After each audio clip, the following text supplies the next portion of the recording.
जी students, आज हम पढ़ते हैं कि what is cloud computing. Cloud computing क्या होती है। हमने लास्ट क्लास में इसको डिस्कस किया था, जो हमारी लास्ट 2 क्लासेस हुई थी, वहाँ पे हमने इसको डिस्कस किया कि क्लाउड कंप्यूटिंग क्या होती है, कितने तरह के क्लाउड्स होते हैं, वो किस तरह अपनी सर्विस को प्रोवाइड करते हैं। तो हम थोड़ा सा और जो मजीद यहाँ पे कॉन्सेप्ट आ रहे हैं क्लाउड कंप्यूटिंग के, तो उसको हम यहाँ पे डिस्कस करते हैं। तो हमने ये तो डिस्कस किया था कि क्लाउड कंप्यूटिंग के अंदर क्या होता है। डिफरेंट क्लाउड प्रोवाइडर्स होते हैं। यहाँ पे कौन कौन होते हैं, AWS होता है, गूगल होता है, या एज्योर होता है, ओरेकल होता है। डिफरेंट क्लाउड प्रोवाइडर्स होते हैं। ये क्या करते हैं, अपनी सर्विस प्रोवाइड करते हैं अपने यूजर्स को, लोगों को अपनी सर्विस प्रोवाइड करते हैं। ठीक है। इनके पास पहले से एक इंफ्रास्ट्रक्चर बना होता है बैकएंड के ऊपर, और ये कहते हैं कि आप यहाँ पे आके हमारी सर्विस को यूज करो, आपको कोई भी सर्विस चाहिए आप उसको यूज करो। ठीक है भाइयों।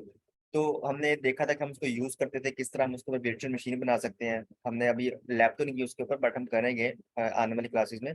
बट हमने क्या कहता है, वहाँ पे वर्चुअल मशीन बना सकते हैं, तो वो हमारी एक तरह की कंप्यूटर सर्विस थी। हम कोई भी सर्विस यूज कर सकते हैं, वो आपकी कंप्यूटर सर्विस हो सकती है, वो आपकी डेटाबेस सर्विस हो सकती है। तो इसको हम आगे जाके इंशाल्लाह डिस्कस करेंगे। तो क्लाउड कंप्यूटिंग एक्चुअली होता क्या है, इसकी डेफिनेशन क्या है। Cloud computing is the on demand delivery of computer power, database, storage, applications and other IT resources. आपने कोई भी सर्विस यूज करनी है, वो डेटाबेस सर्विस है, वो स्टोरेज सर्विस है, वो एप्लीकेशन सर्विस है, या कंप्यूटर सर्विस है, किसी भी फील्ड से वो सर्विस बिलोंग करती है। आपने कोई भी सर्विस को यूज करना है क्लाउड के ऊपर, आप उसको ऑन डिमांड यूज करोगे। ऑन डिमांड डिलीवरी का मतलब ये होता है कि आप जितना उसको यूज करोगे उतना आपको ना आपको पे करना पड़ेगा। ठीक है। ऑन डिमांड मतलब होता है कि आपको जितनी चीजें चाहिए आप उतना ही उसको यूज करोगे। ऑन डिमांड डिलीवरी की आपको जब चाहिए जो भी सर्विस जितनी चाहिए होगी, जब चाहिए होगी, आपको प्रोवाइड कर दी जाएगी। ठीक है। वहां पे आपको कोई भी ऐसा डिले टाइम नहीं आएगा। और यहाँ पे आपको जो भी सर्विस आपने यूज करनी है, आपके किस तरह एक्सेस करेंगे, किस तरह यूज करेंगे, इंटरनेट के थ्रू एक्सेस करेंगे। और पे एज यू गो बेसिस पे हम वहाँ पे चलते हैं। आप जितना उसको यूज करते हैं उतना आप उनको पे करते हैं। ठीक है। तो जिस तरह हमने कल एक वर्चुअल मशीन का कॉन्सेप्ट पढ़ रहे थे, वहाँ पे हमने कहा एक होस्ट होता है। होस्ट के ऊपर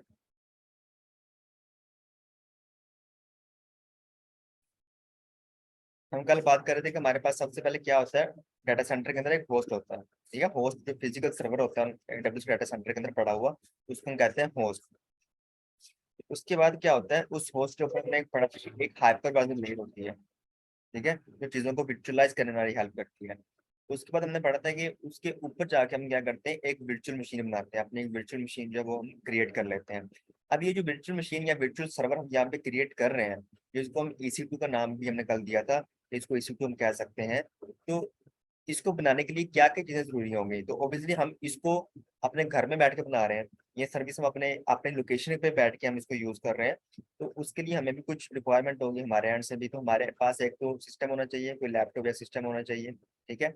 और प्लस हमारे पास क्या होना चाहिए, एक इंटरनेट होना चाहिए, जिसकी मदद से हम उसको एक्सेस कर सकें। वहाँ पे हम अपने कोई भी जो है ना VM या कोई भी हमने कंप्यूटर सर्विस या डेटाबेस सर्विस कोई भी सर्विस यूज करनी है, हम क्लाउड को एक्सेस कर सकें, क्लाउड की सर्विस को यूज कर सकें, क्लाउड की सर्विस को बना सकें। ठीक है। तो ये कुछ रिक्वायरमेंट होती है, हमने इसको जो है वो देखना होता है। फिर यहाँ पे कॉन्सेप्ट आता है, स्क्रीन शेयर नहीं हो रही है आपसे।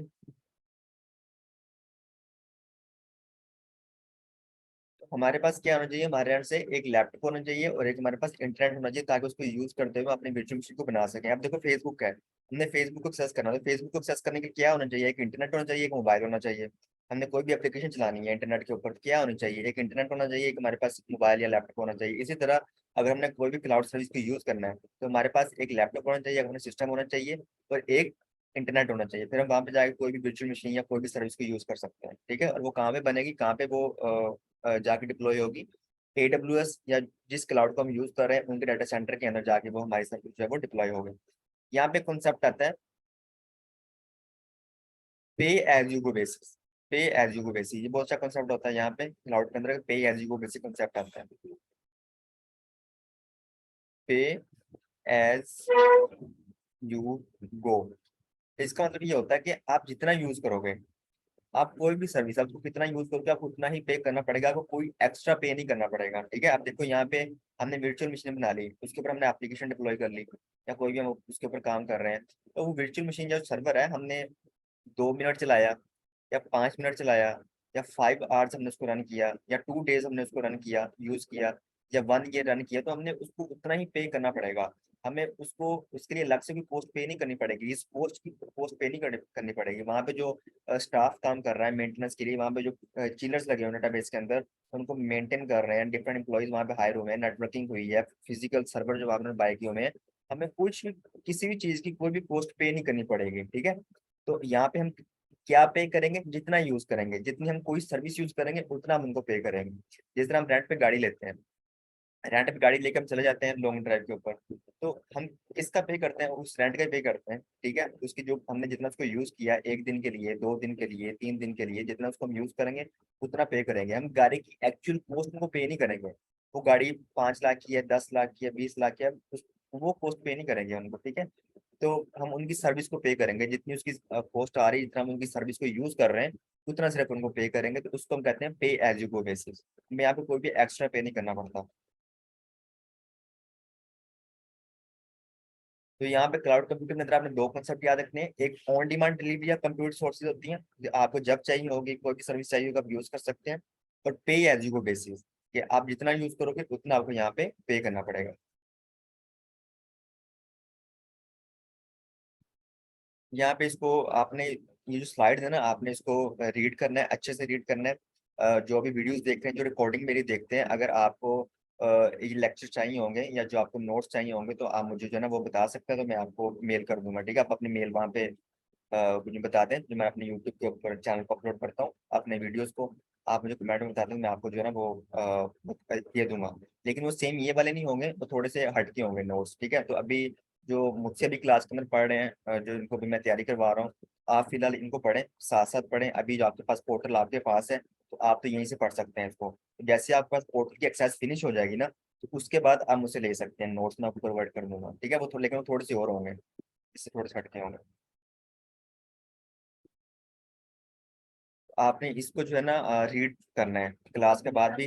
रीडिंग बहुत मैटर करती है। अगर आपने कोई भी एग्जाम पास करना है क्लाउड का, तो वहाँ पे एक तो हैंड्स ऑन जरूरी होना चाहिए, वो तो जरूरी होता है, वो हम भी करेंगे hands on. In next classes हम तो करेंगे, परफॉर्म करेंगे। अभी हम सिर्फ एक जो है ना वो बेस बना रहे हैं, ठीक है। अभी हमने पूरा पढ़ा नहीं है AWS क्या होता है, अभी हम इसको डिस्कस कर रहे हैं आहिस्ता आहिस्ता। जैसे बेस हमारी एक बुनियाद मजबूत हो जाएगी, तो फिर हम उसकी इंशाल्लाह उसके ऊपर हैंड्स ऑन भी करेंगे, लैब्स भी करेंगे, जो भी सर्विस हम पढ़ेंगे तो उसको हम बना के भी देखेंगे, डिप्लॉय करके भी देखेंगे। लेकिन मोस्ट इंपोर्टेंट यहाँ पे यह है कि आपने रीडिंग बहुत करनी है इसकी, बहुत ध्यान से करनी है और बार बार इसकी रीडिंग करनी है। अगर मैं आपको अपना एक्सपीरियंस बताऊं कि जब मैं तैयारी कर रहा था, जिस तरह मैंने गूगल की सर्टिफिकेशन के लिए तैयारी की है, या मैंने AWS की सोल्यूशन आर्किटेक्ट की तैयारी की है, तो वहाँ पे मैं भी जो है ना वो रीडिंग के ऊपर बहुत चीजें मैटर करती हैं, क्योंकि ये तो आपकी कोर्स आउटलाइन होती है। आपको कोई भी चीज या कोई भी क्वेश्चन आपको इससे हट के नहीं आ सकता है। ये जो आपने चीजें लिखी हुई है, जो मैं आपको पढ़ाऊंगा, इससे हट के कोई क्वेश्चन आपको एग्जाम के अंदर नहीं आएगा। इसलिए आपने रीडिंग जो है ना फुल फोकस होकर करना है यहाँ पे।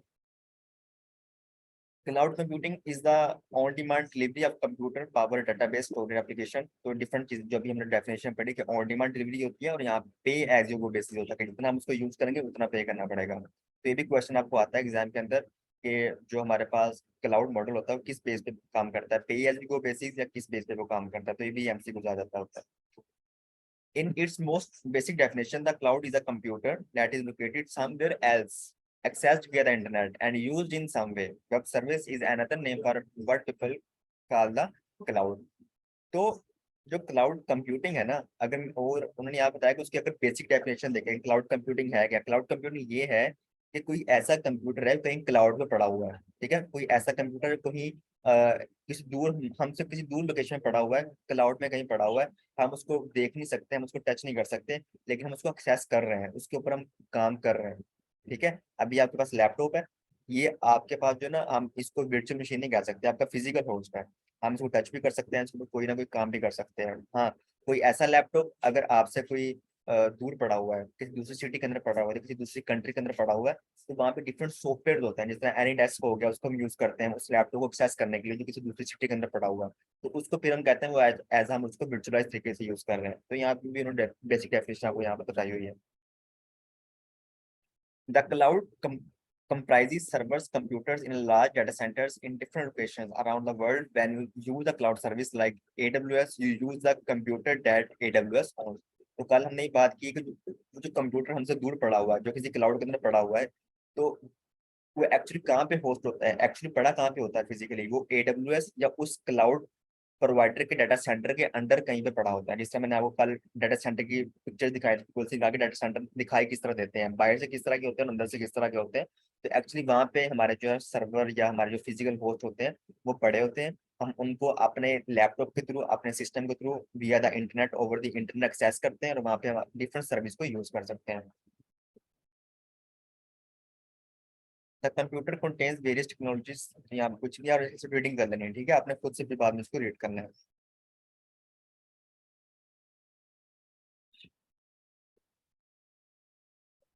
जी स्टूडेंट, तो कल हमने यहाँ भी इसके डिस्कशन किया था कि जो ट्रेडिशनल होता है ऑन प्रेमिस डाटा सेंटर या ट्रेडिशनल डाटा सेंटर क्या होता है, कि वहाँ पे हम अगर हमने कोई अपना एप्लीकेशन चलानी है या हमें कोई सर्वर चाहिए, तो हमें खुद से अपना डाटा सेंटर लगाना पड़ता है।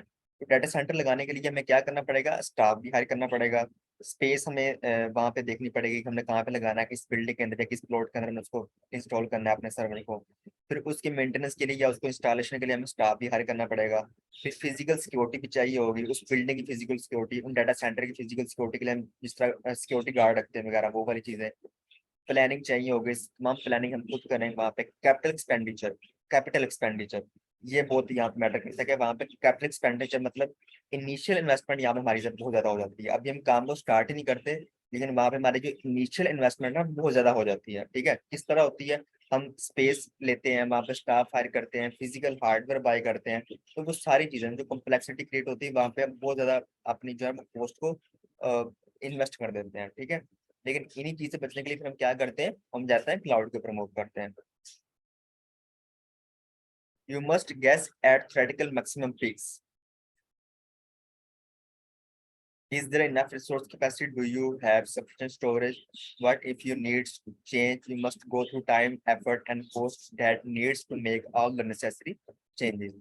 तो यहाँ पे अभी वो हमने चीजें नहीं पढ़ी, लेकिन यहाँ पे अगर मैं ओवरव्यू आपको बताऊं तो यहाँ पे आपको स्केलेबिलिटी की बात कर रहे हैं कि आपको ऑन प्रेमिसेस के ऊपर या अगर आप खुद अपना डाटा सेंटर बना रहे हैं, तो वहाँ पे आपको हाई अवेलेबिलिटी और स्केलेबिलिटी नहीं देखने को मिलती, जो आप क्लाउड के अंदर आपको देखने को मिलती है। तो स्केलेबिलिटी का मतलब क्या होता है, मैं आपको यहाँ पे समझाता हूँ। जिस तरह हम कल बात कर रहे थे कि हमने जो है ना वो हमारी कोई एप्लीकेशन है, कोई ऑनलाइन एप्लीकेशन है, ठीक है, ई कॉमर्स दराज एप्लीकेशन हमने बना लिया अपनी, फर्ज कर लें, हम इमेजिन कर लेते हैं।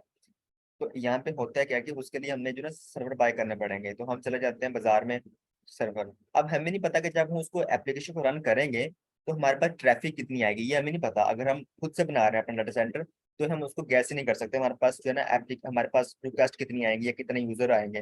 हो सकता है हमने 3 यूजर बनाए हो, 3 सर्वर यहाँ पे लगाए हो, तो हमारे पास जो रिक्वेस्ट है, जो लोड आ रहा है उस पर बहुत ज्यादा आ जाए, वो लाखों में आ जाए, ठीक है, लैक्स में आ जाए।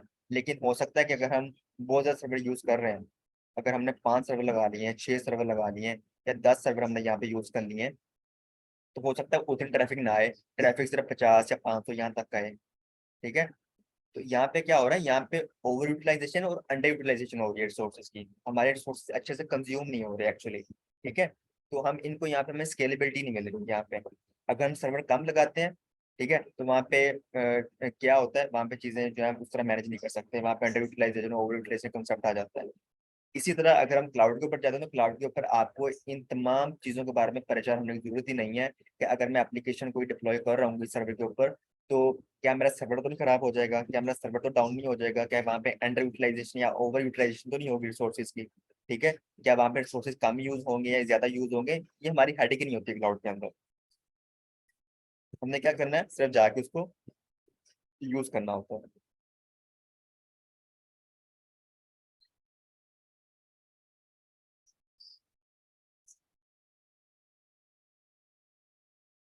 Cloud computing enable you to stop thinking of your infrastructure as a hardware and instead think of infrastructure as a software.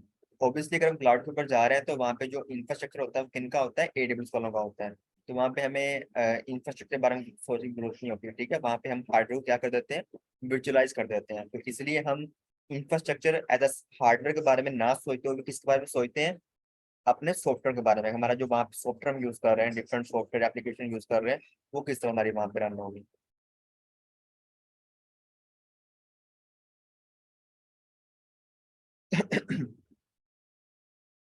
ठीक है,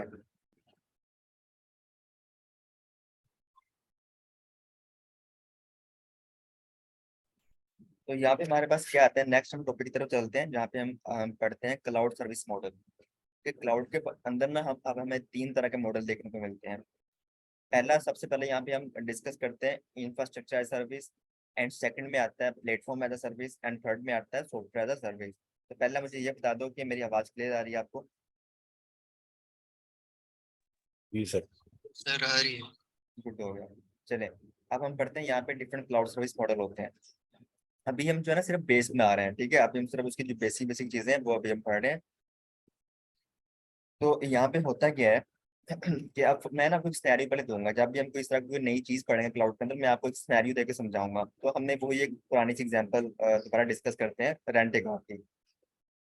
फर्ज कर ले हमने कहीं लॉन्ग ड्राइव पे जाना है, तो हम जो है ना एक रेंट पे गाड़ी ले लेते हैं।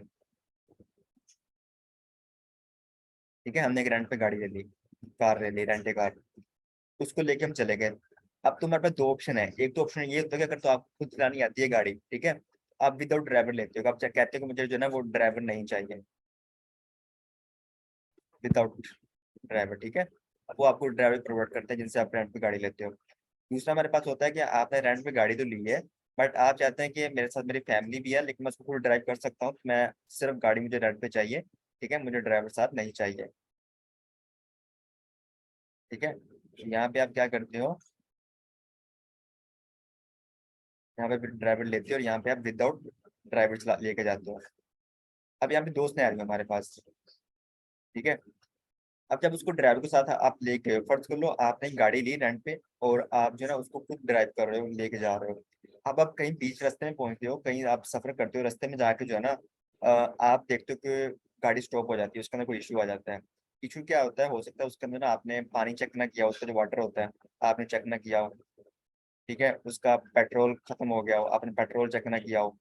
आप क्या करो, आप यहाँ पे खड़े होके आप उस ओनर को फोन करो, कॉल करो उस रेंट वाले को कि भाई मैं आपसे गाड़ी लेके गया था, लेकिन इसका तो पेट्रोल खत्म हो गया, उसका वाटर भी चेक नहीं है, वाटर भी कम है, तो इसलिए गाड़ी स्टॉप हो गई है। तो वो आपसे क्या कहेगा, वो आपसे यही कहेगा भाई ये आपकी रिस्पॉन्सिबिलिटी है, हमारी रिस्पॉन्सिबिलिटी नहीं थी।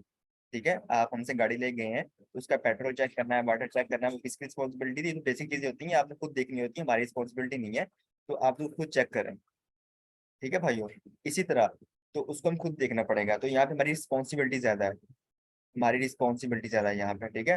रिस्पॉन्सिबिलिटी ज्यादा होने का मतलब है कि हमारा गाड़ी के ऊपर कंट्रोल बहुत ज्यादा है, उसकी तमाम चीजें हमें खुद करनी है, उसको मेंटेन भी हमने खुद करना है गाड़ी को, उसका कंट्रोल, उसके ऊपर रिस्पॉन्सिबिलिटी हमारी ज्यादा है, जो कंज्यूमर है, जो यूजर है, उसकी रिस्पॉन्सिबिलिटी है ज्यादा यहाँ पे।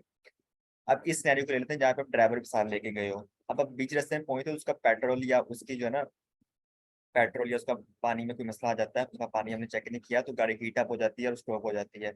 अब उसमें किसका इशू होगा? उसकी जो रिस्पॉन्सिबिलिटी होगी उस ड्राइवर की होगी जिसको ड्राइव कर रहा है, क्योंकि हमें तो गाड़ी का कुछ पता नहीं है, हम इसलिए तो सारा ड्राइवर लेके आए, हमें तो चलानी नहीं आती गाड़ी। ठीक है भाइयों, तो अब आप उसको शिकायत कर सकते हो, आप कंप्लेन कर सकते हो कि भाई आप जो है ना ये आपकी रिस्पॉन्सिबिलिटी थी, अब हमारा गाड़ी के ऊपर कोई कंट्रोल नहीं था, आपका कंट्रोल था, आपने तमाम चीजों को चेक करना था, तो अब जो है ना आप इसके जो है ना वो अकाउंटेबल है इसके लिए। तो ये चीजें होती हैं यहाँ पे। आप इसी तरह अब हम आ जाते हैं क्लाउड के ऊपर। क्लाउड के ऊपर भी क्या होता है, तमाम सर्विसेज को, जितनी भी सर्विस हम पढ़ेंगे आगे जाके क्लाउड में जितनी भी सर्विसेज हैं, उनको तीन पार्ट में डिवाइड किया गया बेसिकली।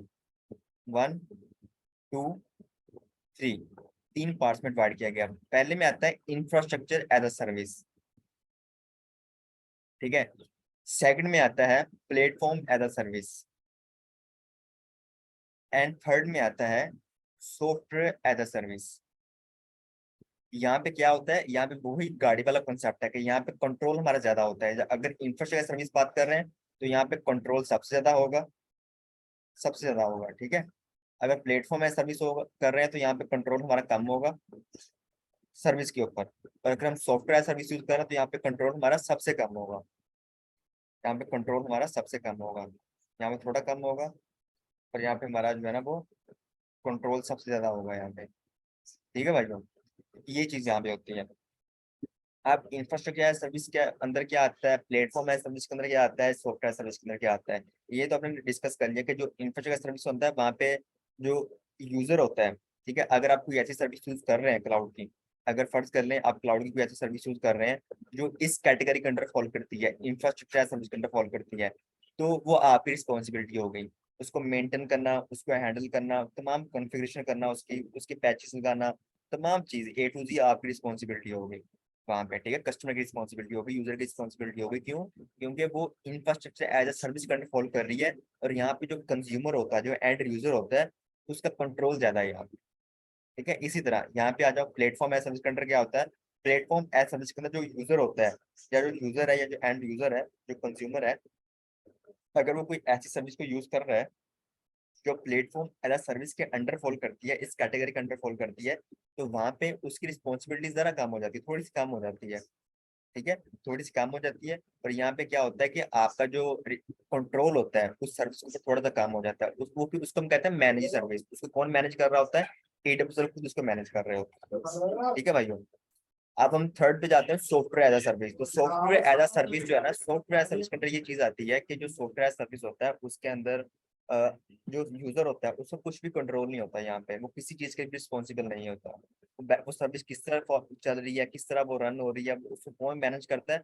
वो मैनेज करता है एडब्ल्यूएस वाले। ठीक है, ये बेसिक चीजें होती हैं, अब हम इसको स्टडी करते हैं वहां पे जाकर।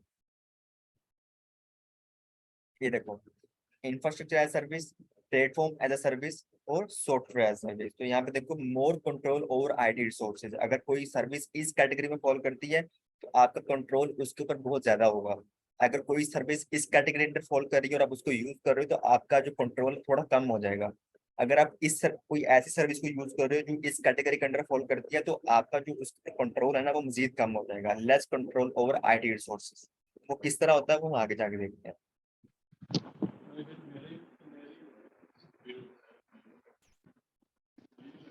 अ, फिलहाल आप कुछ पूछ रहे हैं, आपकी आवाज बिल्कुल नहीं आ रही।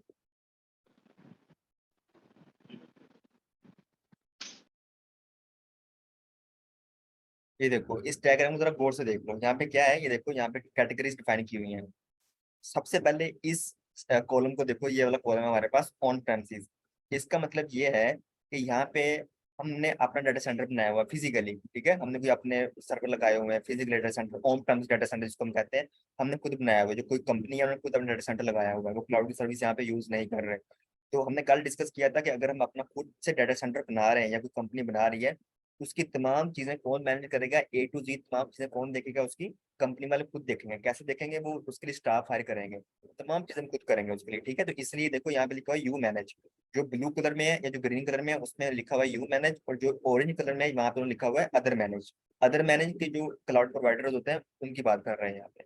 ठीक है, अभी फिलहाल आप यहाँ पे देखो, ऑन प्रेमिस डाटा सेंटर में एप्लीकेशन कैसे चल रही है, उसके ऊपर डाटा हमारा सिक्योर है या नहीं, उसका रन टाइम क्या है, मिडल वेयर उसमें किस तरह काम कर रही है, ऑपरेटिंग सिस्टम कौन सा यूज कर रहे हैं, म्यूचुअलाइजेशन हमने करनी है या नहीं करनी, सर्वर हमने किस तरह लगाए हुए हैं, कैसे इंस्टॉल किए हुए हैं, कौन कौन सर्वर हम यूज कर रहे हैं, उसके साथ स्टोरेज कितनी अटैच है, उसके साथ हमने नेटवर्किंग किस तरह की हुई है।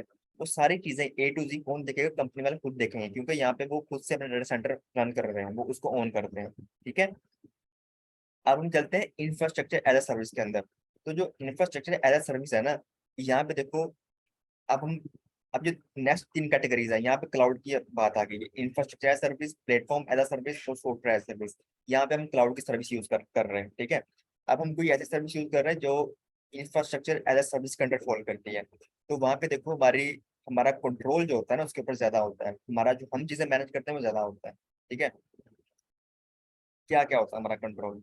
एप्लीकेशन, हमारी एप्लीकेशन किस तरह बनाई गई है, उसका सोर्स कोड सिक्योर है या नहीं है, उसको किस तरह रन करवाना है उसके ऊपर, हमारा डाटा उसके ऊपर सिक्योर है या नहीं, हमने उसको इनक्रिप्शन लगाई हुई है कि नहीं लगाई, रन टाइम कैसा है वहाँ पे, मिडल वेयर कैसे काम कर रही है, ऑपरेटिंग सिस्टम कौन सा यूज कर रहा है। इनफैक्ट ठीक है, हमने कल बात की थी, जो हम कल वर्चुअल मशीन की बात कर रहे थे ना, वो इसी कैटेगरी के अंडर ही फॉल करती है। जो हम कल EC2 पढ़ रहे थे, वो इसी कैटेगरी के अंडर फॉल करती है, इंफ्रास्ट्रक्चर एज अ सर्विस के अंडर। तो इसलिए VM बनाने के लिए हमें ऑपरेटिंग सिस्टम खुद से वहां पे चूज करना पड़ता है। ठीक है भाइयों, तो इसलिए जो अपर चीजें होती हैं वो हमारी रिस्पॉन्सिबिलिटी होती है, हम उसको कंट्रोल करते हैं। जो लोड लेवल की चीजें होती हैं, लोड लेवल की चीजें कौन सी होती हैं? देखो, जो बैकएंड में पड़ी होती है फिजिकली, वर्चुअलाइजेशन, हाइपरवाइजर, सर्वर्स जो फिजिकली वहां पोस्ट पड़े होते हैं, उनके साथ स्टोरेज कितनी अटैच है, और उनके साथ नेटवर्किंग किस तरह की हुई है, उसकी रिस्पॉन्सिबिलिटी किसकी होती है? AWS की, अपने खुद की होती है, क्योंकि वहां पे वो डाटा सेंटर की बात कर रहे हैं, फिजिकली चीजों की बात कर रहे हैं यहाँ पे। तो यहाँ पे रिस्पॉन्सिबिलिटी है, ऊपर भी रिस्पॉन्सिबिलिटी हमारी है। अब आप नेक्स्ट सेक्शन में मूव करो, नेक्स्ट कॉलम के ऊपर, प्लेटफॉर्म एज अ सर्विस। यहाँ पे देखो हमारी रिस्पॉन्सिबिलिटी कम हो गई, यहाँ पे हमारा कंट्रोल कम हो गया यहाँ पे रिसोर्सेज के ऊपर। अब हमारा कंट्रोल यहाँ पे कितना है, एप्लीकेशन के ऊपर, डाटा के ऊपर हमारा यहाँ पे कंट्रोल है। ठीक है, यहाँ पे run time, middleware, effective operating system कौन सा, कुछ ऐसी सर्विस भी है कि अगर हम कोई एप्लीकेशन या कोई हम अपनी वेबसाइट रन करवाना चाहते हैं किसी सर्वर के ऊपर, तो वहाँ पे ऑपरेटिंग सिस्टम भी कौन चूज करते हैं, उनको कौन मैनेज कर रहा होता है, एडमिन खुद उसको मैनेज कर रहे होते हैं। ठीक है, उनके पैचेस लगाना, उनको तमाम कॉन्फ़िगरेशन करना वो खुद कर रहे होते हैं। अगर हम, चलो उसकी बात बाद में करते हैं। ठीक है, तो प्लेटफॉर्म एज अ सर्विस के अंदर देखो हमारी रिस्पॉन्सिबिलिटी या हमारा कंट्रोल कम हो गया। सिर्फ दो लेयर्स पर हमारा कंट्रोल है, बाकी तमाम चीजों के ऊपर किसका कंट्रोल है, क्लाउड वालों का या एडब्ल्यूएस का कंट्रोल है। अब हम आते हैं कुछ, अगर हम ऐसी सर्विस यूज कर रहे हैं जो सॉफ्टवेयर सर्विस के अंदर फॉलो करती है, तो यहाँ पे हमारा कंट्रोल जो है ना, वो बिल्कुल कम हो गया। ठीक है, अब हमारा जो रिसोर्स के ऊपर कंट्रोल है, हमारी रिस्पॉन्सिबिलिटी कम हो गई यहाँ पे। अब मैं आपको एक रियल टाइम एग्जांपल देता हूँ। जिस तरह आप ईमेल यूज करते हो या आप सॉफ्टवेयर व्हाट्सएप यूज करते हो, ये क्या है एक्चुअली, ये आप as a software service use कर रहे होते हो। ठीक है, वो बैकएंड पे किस तरह चल रहा है, आपका डाटा वहाँ पे सिक्योर है या नहीं है, एप्लीकेशन डाउन तो नहीं हो रही उनकी। ठीक है, तो वो आपकी रिस्पॉन्सिबिलिटी नहीं है, वो व्हाट्सएप वालों की रिस्पॉन्सिबिलिटी है। ठीक है, व्हाट्सएप डाउन हो जाता है तो ये आपकी रिस्पॉन्सिबिलिटी नहीं होगी। आपका डाटा लीक हो जाता है, अगर आपके एंड से लीक होता है, कोई आपका पासवर्ड जो है वो उसको अपने मोबाइल का पता लग जाता है किसी को, तो वो आपकी रिस्पॉन्सिबिलिटी होगी। बट एप्लीकेशन किस तरह रन हो रही है व्हाट्सएप की, वो डाटा किस तरह आपका स्टोर है वहाँ पे, किस ऑपरेटिंग सिस्टम के ऊपर चल रहा है व्हाट्सएप, या उसको वो पैचेस लगा भी रहे हैं, अपडेट कर रहे हैं कि नहीं कर रहे हैं, उनको मैनेज कर रहे हैं कि नहीं कर रहे हैं, वो आप हमारी रिस्पॉन्सिबिलिटी नहीं है, हम सिर्फ व्हाट्सएप यूज कर रहे हैं। ठीक है, तो वो किस कैटेगरी के अंडर आ गई, सॉफ्टवेयर सर्विस के अंडर आ गई हमारी सर्विस। जी पूछे। With infrastructure as a service, you manage server, which can be physical or virtual, and the operating system. In general, the data center provider has no access to the server. Obviously, अगर हम कोई ऐसी service use कर रहे हैं, जिस तरह कौन सी सर्विस हो सकती है, EC2 हो सकता है, जिसको हम वर्चुअल मशीन भी कहते हैं, हम उसको वर्चुअल सर्वर भी कहते हैं, इंस्टेंस भी कहते हैं। ठीक है, तो अगर हम वो सर्विस यूज कर रहे हैं, तो वहाँ पे जो हम वर्चुअल मशीन बना रहे हैं उसके ऊपर तमाम कंट्रोल हमारा होगा, हम खुद उसको मैनेज करेंगे। तो उसके अंदर ऑपरेटिंग सिस्टम कौन सा चल रहा है, ऑपरेटिंग सिस्टम की क्या कॉन्फ़िगरेशंस है, क्या उसके उसके ऊपर पैचेस लगाने वाले हैं कि नहीं, क्या वो अपडेट है कि नहीं, तो उसको अपडेट कब करना है हमने, तो वो सारी चीजें हम खुद देखेंगे। तो वहाँ पे हमारी ज्यादा रिस्पॉन्सिबिलिटी होती है। बट अगर कोई आप ऐसी सर्विस यूज कर रहे हो जो प्लेटफॉर्म है सर्विस के अंडर आती है, तो वहाँ पे हमारी रिस्पॉन्सिबिलिटी कम हो जाती है। वहाँ पे ऑपरेटिंग सिस्टम कौन सा चल रहा है, उसके ऊपर सिक्योरिटी पैचेस लगे हुए हैं कि नहीं, क्या वो अपडेट है कि नहीं है, तो वहाँ पे तमाम रिस्पॉन्सिबिलिटी किसकी होती है, वो AWS की रिस्पॉन्सिबिलिटी होती है। With platform as a service, someone else manage the underlying hardware and operating system. ठीक है, अंडरलाइंग हार्डवेयर मतलब जो फिजिकल होस्ट वहाँ पे पड़े होते हैं, उसकी रिस्पॉन्सिबिलिटी, और जो ऑपरेटिंग सिस्टम चल रहा होता है उसको कौन देखता है, क्लाउड वाले देखते हैं। In this way you can run application without managing underlying infrastructure. मतलब पैचेस लगाना, अपडेट करना, हार्डवेयर को मैनेज करना, ऑपरेटिंग सिस्टम को मैनेज करना, उसको अपडेट करना, तो वो तमाम आपकी वहाँ पे हेडेक नहीं होती। Platform as a service also provide a framework for developers that they can build on to create customized application. तो यहाँ पे हमारा ज्यादा फोकस होता है कि हम अपनी एप्लीकेशन के ऊपर ज्यादा फोकस करें, ना कि हम बाकी चीजों के ऊपर ज्यादा फोकस करें। With software as a service, you manage your files while the service providers manage all data centers, servers, network, storage, maintenance, and batching. You handle only the software and how you want to use it. किस तरह कौन सा software use करना है और कैसे उसको आपने यूज करना है। You are provided with a complete product that the service provider जो क्लाउड होते हैं रन एंड मैनेज। इस तरह फेसबुक हो गया, ड्रॉप बॉक्स हो गया, व्हाट्सएप वगैरह हो गया, तो किसकी एग्जाम्पल होती है, एज अ उनकी एग्जाम्पल होती है, सॉफ्टवेयर सर्विस की एग्जाम्पल। नेक्स्ट हमारा टॉपिक है क्लाउड डिप्लॉयमेंट मॉडल्स। यहाँ पे हम पढ़ते हैं कि क्लाउड के डिप्लॉयमेंट मॉडल्स होते हैं। क्लाउड कंप्यूटिंग डिप्लॉयमेंट मॉडल कितने तरह के होते हैं, कि अगर हमने कोई चीज डिप्लॉय करनी है, कोई सर्विस यूज करनी है, तो किस तरह हम यूज कर सकते हैं। तो तीन तरह के हमें मॉडल एक्चुअली बेसिकली देखने को मिलते हैं। एक होता है क्लाउड, और सेकंड वाला हमारा होता है हाइब्रिड, एंड थर्ड वाला होता है हमारे पास प्राइवेट या ऑन प्रेमिस, जो हर कंपनी का प्राइवेट क्लाउड होता है अपना। ठीक है, तो ये हमारा क्या होता है, ये हमारा इसको पब्लिक क्लाउड भी कहते हैं। जो क्लाउड कोई भी हम एक सर्विस है, क्लाउड सर्विस है, उसको हम यूज कर रहे हैं। ठीक है, कोई भी आप गूगल की क्लाउड सर्विस यूज कर रहे हैं, आप AWS की यूज कर रहे हैं, आप एज़्योर की यूज कर रहे हैं, किसी भी क्लाउड सर्विस की आप क्लाउड क्लाउड प्रोवाइडर की क्लाउड सर्विस यूज कर रहे हैं, तो उसको हम कहते हैं कि हम पब्लिक क्लाउड यूज कर रहे हैं वहाँ पे। ठीक है, पब्लिक क्लाउड है, उसके ऊपर उसको कोई भी यूज कर सकता है। वहाँ पे हम अपना जाके अपना देखेंगे हम अपने नेटवर्क वहाँ पे कैसे बना सकते हैं, वहाँ पे आगे जाके तो उसको कोई भी एक्सेस कर सकता है। सेकंड होता है कि हाइब्रिड मॉडल होता है। यहाँ पे हाइब्रिड मॉडल के अंदर क्या आता है हाइब्रिड मॉडल के अंदर ये चीज आती है कि कुछ कंपनीज होती हैं वो हाइब्रिड मॉडल को फॉलो कर रही होती हैं, मतलब कुछ चीजें उनकी फिजिकली लगी होती हैं, फिजिकली ऑन प्रेमिस में कुछ चीजें वो यूज कर रहे होते हैं, और कुछ चीजें जो है ना वो क्लाउड के ऊपर यूज कर रहे होते हैं। ठीक है, कुछ कंपनीज होती हैं वहाँ पे वो हाइब्रिड तरीके से चल रहे होते हैं, तो मतलब जो सर्वर है वो तो उनके फिजिकली चल रहे हैं, अपनी उन्होंने डाटा सेंटर बनाया हुआ फिजिकल चल रहे हैं, बट जो स्टोरेज सर्विस है, जो डेटाबेस सर्विस है, वो कहाँ पे यूज कर रहे हैं, क्लाउड के अंदर यूज कर रहे हैं। तो दोनों को मिक्सअप हो गया, क्लाउड का और ऑन प्रेमिस का मिक्सअप हो गया, उसको हम कहते हैं हाइब्रिड मॉडल। फिर क्या आता है प्राइवेट क्लाउड। प्राइवेट क्लाउड क्या आता है कि हर कंपनी का जो एक अपना प्राइवेट क्लाउड होता है, ऑन प्रेमिस में जो वो चीजें यूज कर रहे हैं, उन्होंने अपना एक प्राइवेट क्लाउड, एक नेटवर्क बनाया हुआ है, तो उसको हम कहते हैं प्राइवेट क्लाउड। ठीक है, तो वो चीजें होती हैं। ये पब्लिक क्लाउड होता है, इसको हम पब्लिक क्लाउड भी कहते हैं, इसको हम हाइब्रिड कहते हैं, जिसमें हम दोनों चीजें यूज कर रहे हैं। और ये होता है प्राइवेट क्लाउड, जहाँ पे हम क्लाउड की कोई भी सर्विस यूज नहीं कर रहे, कंपनी ने एक अपना data centre physically on premise में बनाया हुआ है, उसको हम कहते हैं प्राइवेट क्लाउड। यहाँ पे देखो क्लाउड क्या होता है, ऑल इन द क्लाउड, जब तमाम सर्विस क्लाउड के ऊपर यूज कर रहे हो। A cloud based application that is fully deployed in the cloud. ठीक है, तमाम चीजें हम क्लाउड के ऊपर यूज कर रहे हो। All parts of the application run in the cloud, applications in the cloud were either created in the cloud or migrated from existing infrastructure. Migration migration service ये होती है, अगर आप कोई सर्विस, अगर आप फर्स्ट टाइम कोई एप्लीकेशन बना रहे हो या फर्स्ट टाइम एप्लीकेशन डिप्लॉय करना चाहते हो फर्स्ट टाइम, तो आप डायरेक्टली क्लाउड के ऊपर जा सकते हो। बट जिस तरह कंपनीज मूव कर रही हैं आहिस्ता आहिस्ता क्लाउड के ऊपर, तो ऐसा भी होता है कि कुछ कंपनी जो है वो अगर पहले ऑन प्रेमिस सर्विस यूज कर रही थी, उन्होंने अपना डाटा सेंटर लगाया हुआ था, तो अब अगर वो मूव करना चाहती हैं, माइग्रेट करना चाहते हैं क्लाउड के ऊपर, तो वो अपने एग्जिस्टिंग इंफ्रास्ट्रक्चर को क्लाउड के ऊपर भी ले जा सकते हैं, वहां पे मूव कर सकते हैं।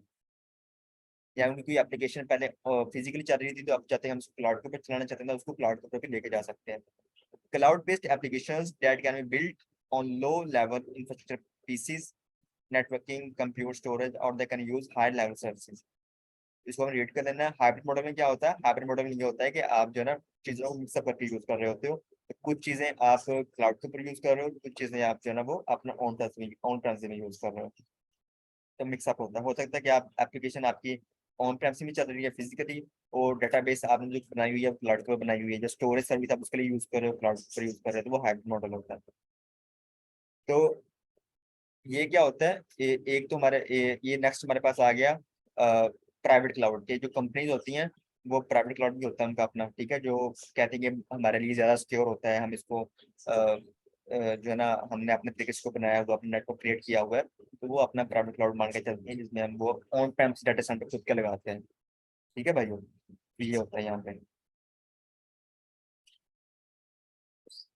जी मोहम्मद साहब पूछें। सर ये पहले क्या, सॉरी मैंने उसको वो नहीं किया, ठीक है, नहीं किया।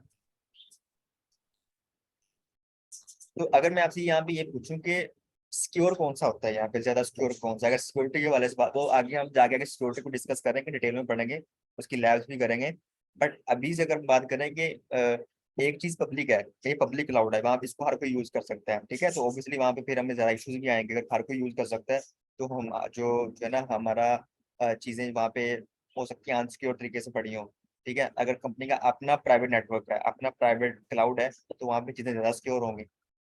ठीक है, तो ज्यादा सिक्योर फिर यहाँ पे कौन सा होगा, तो सर जो कहते हैं। प्राइवेट ही प्राइवेट है सर, प्राइवेट ही है सर। प्राइवेट भी होता है तो सिक्योर होता है, कंपनी के जो उन्होंने अपना बनाया होता है, बट क्लाउड के अंदर भी इसलिए तो यूज कर रहे हैं, तो क्लाउड के ऊपर एक तो हमारे पास क्या होता है, एक तो कॉस्ट के हवाले से बहुत बेनिफिट में मिलता है, कॉस्ट हमारी बहुत कट हो जाती है यहाँ पर। ठीक है, और दूसरा हमारे पास क्या होता है, सिक्योरिटी भी अच्छी मिलती है। वो आगे जाके पढ़ेंगे कि हमें जो है ना क्लाउड के अंदर ऐसा नहीं है कि अगर पब्लिक क्लाउड है उसको हर कोई यूज कर रहा है, तो वहाँ पे हमारी चीजें ऐसे बिखरी हुई हैं, उसको कोई जो है ना वहाँ पे ऐसा कोई सिक्योरिटी के हवाले से हमने कोई इसको नहीं किया हुआ। वहाँ पे सिक्योरिटी भी बहुत ज्यादा स्ट्रिक्ट होती है, हर लेवल के ऊपर, नेटवर्क के ऊपर, इनर लेयर के ऊपर, हर लेयर के ऊपर हम वहाँ पे सिक्योरिटी यूज करते हैं। ठीक है, तो जिस तरह मैं आपको एग्जाम्पल देता हूँ, हमारा घर है, ठीक है, हमारा घर प्राइवेट है। ठीक है, मान के चले हमारा जो घर है वो प्राइवेट क्लाउड है, ये हमारा घर है, ये हाउस है हमारा, ये प्राइवेट क्लाउड है हमारा, इसको मान के चले प्राइवेट क्लाउड है। तो ये बैंक है हमारा, ठीक है, ये पब्लिक क्लाउड है, इसको हर कोई यूज कर सकता है, यहाँ पे बहुत सारे लोगों के अकाउंट्स ओपन है। ठीक है, यहाँ पे हर कोई डिपॉजिट और विड्रॉ कर सकता है। लेकिन ये जो घर है ना, यहाँ पे हम अपनी अमाउंट यहाँ घर पे भी रख सकते हैं। ठीक है, लेकिन आपको ये पता है कि घर पे तो रख सकते हैं, लेकिन ज्यादा सिक्योर कहाँ पे होती है, बैंक के अंदर ही होती है। ठीक है, घर में ज्यादा फिर भी ज्यादा सिक्योर नहीं होती, हम फिर काम उसको करते हैं स्टोर करने के लिए पब्लिक का यूज करते हैं, जो पब्लिक क्लाउड होता है उसी का यूज करते हैं, बैंक के थ्रू उसको स्टोर करते हैं, अपनी जो भी हमारी ट्रांजेक्शन अमाउंट होती है उसको वहाँ पे घर के अंदर ही हम, अगर बड़ी अमाउंट घर के अंदर ही रख सकते हैं, ठीक है, क्योंकि प्राइवेट है तो प्राइवेट, लेकिन हमें ये पता है कि वो ज्यादा सिक्योर नहीं होता। इसी तरह एक जनरल एग्जाम्पल दी है एक आपको कॉन्सेप्ट देने के लिए, तो इसी तरह जो है ना, अगर हम क्लाउड यूज कर रहे हैं, तो अगर तो वो पब्लिक है तो इसका ये मतलब नहीं है कि वहाँ पे चीजें अनसिक्योर हैं, वो सिक्योर तरीके से वहाँ पे उसको यूज किया जाता है। सर जी पूछे। सर ये जो अभी हम क्लाउड अपना अगर बनाते होते हैं ना, तो इसका जो है ना बैक एंड पे अगर हम इस पे अपनी वो वर्चुअलाइजेशन करते होते हैं, हमारा अपना डाटा इसमें होता है, बैक एंड पे तो ये उधर ही सेव होता है ना प्राइवेट क्लाउड में।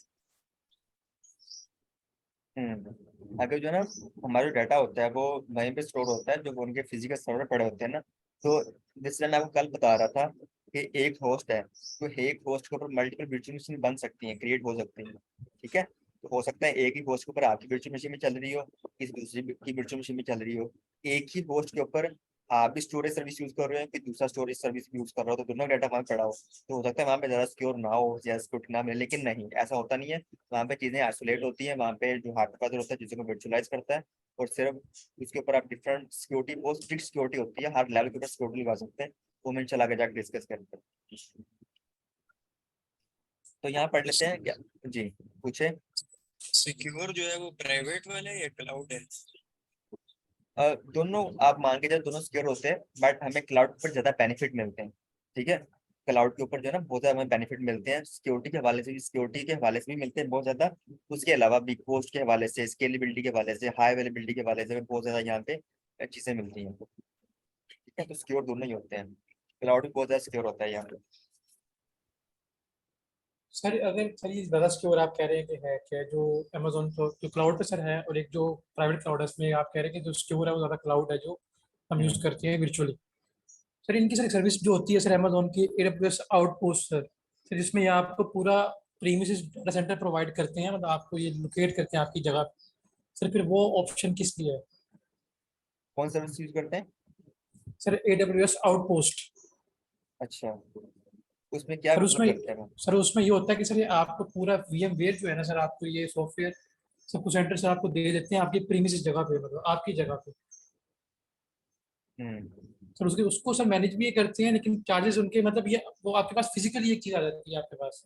वो सर भी ये ऐसे आपके भी पास करते जो हैं। ना, वो होता है कि वो आपको लोकल एक्सेस प्रोवाइड करते हैं AWS की इंफ्रास्ट्रक्चर के, ठीक है, तो जहाँ पे कस्टमर जो है ना वो अपने ऑन प्रेमिसेस में अपनी एप्लीकेशन का रन कर सकते हैं आउटपोस्ट के अंदर, तो वो भी एक सर्विस है की, तो उसके फिर चार्जेस, आप कोई भी सर्विस यूज कर रहे हैं आउटपोस्ट के अलावा, आप कोई भी सर्विस यूज कर रहे हैं, चाहे वो कंप्यूटर से लेके डेटाबेस से लेके स्टोरेज से लेके कोई भी सर्विस है किसी भी कैटेगरी के अंदर फॉलो करती है, तो वो आप सिक्योर तरीके से ही कर सकते हैं, ठीक है, उसको बहुत अच्छे तरीके से सिक्योर किया जाता है, जिस तरह हम ऑन प्रेमिस के अंदर भी सिक्योरिटी लगाते हैं, नेटवर्क लेयर के ऊपर लगाते हैं, डाटा लेयर के ऊपर लगाते हैं, इसी तरह यहाँ पे डिफरेंट लेवल पर सिक्योरिटी लगा सकते हैं। सर वो तो ऑब्वियसली ठीक है? बिल्कुल उनकी सर AWS जो सर सब मैटिंग जब होती है सर, पब्लिक प्राइवेट उनकी सब मैटिंग जब बनाते हैं सर, वो तो बिल्कुल बहुत हाई बिल्कुल। होती है सिक्योरिटी इनकी। हम्म। वो इस तरह उन्होंने किया नहीं होता कि अगर आप जो है ना वो बेशक कर रहे हैं या आप AWS यूज कर रहे हैं या आप कोई भी यूज कर रहे हैं, तो वो आपको सिक्योरिटी के बिना ही आपको प्रोवाइड कर दें, ठीक है, जी तो सर। ऐसा भी होता है कि आप सामने में ऐसा भी होता है कि अगर आपने कोई कनेक्शन बनाना है अपने अपने क्लाउड को अटैच करना है अपने ऑन प्रेमिस के साथ, जिस तरह हम हाइब्रिड मॉडल यूज करते हैं, तो वहां पे भी आपको सिक्योरिटी प्रोवाइड की जाती है, तो वहां भी ऐसा नहीं कि सिक्योरिटी के बिना या कोई परमिशन मिल जाती है। जी सर वो सेपरेट पा देते हैं आपको, मतलब डायरेक्ट कनेक्ट के बिल्कुल। साथ क्या आप बिल्कुल करें उससे। हाँ, VPN कनेक्शन यहाँ पे हम बनाते हैं सिक्योर तरीके से। जी सर। तो यहाँ पे देखो, क्लाउड के अंदर क्या होता है, नो अपफ्रंट इन्वेस्टमेंट, ठीक है, नो अपफ्रंट इन्वेस्टमेंट का मतलब क्या होता है कि आप अगर कोई भी क्लाउड सर्विस यूज कर रहे हो, तो वहाँ पे हमें इनिशियली इन्वेस्टमेंट कोई नहीं करनी पड़ती, लेकिन यहाँ पे हमें करनी पड़ती है, अगर हम प्राइवेट क्लाउड बना रहे हैं या ऑन प्रेम से अपना डाटा सेंटर बना रहे हैं, तो वहाँ पे ये सारी चीजें करनी पड़ती हैं, वहाँ पे अपफ्रंट इन्वेस्टमेंट या इनिशियल इन्वेस्टमेंट बहुत ज्यादा होती है, किस तरह होती है, हम फिजिकल हार्डवेयर बाय करते हैं, हम स्टाफ हायर करते हैं, एक स्पेस बाय करते हैं, वहाँ पे इंस्टॉलेशन तमाम कॉस्ट में बहुत ज्यादा पड़ जाती है वहाँ पे, लो ऑनगोइंग कॉस्ट। फिर ऐसा भी होता है कि आप जैसे जैसे सर्विस को यूज करोगे, तो अगर आप बहुत ज्यादा सर्विस यूज करोगे तो आपको वहाँ पे डिस्काउंट वगैरह काफी देखने को मिलते हैं, क्लाउड के अंदर AWS के अंदर काफी डिस्काउंट आपको देखने को मिलते हैं, अगर आपको कॉस्ट ज्यादा आ गई है तो आपको हैवी डिस्काउंट भी इसके ऊपर देते हैं।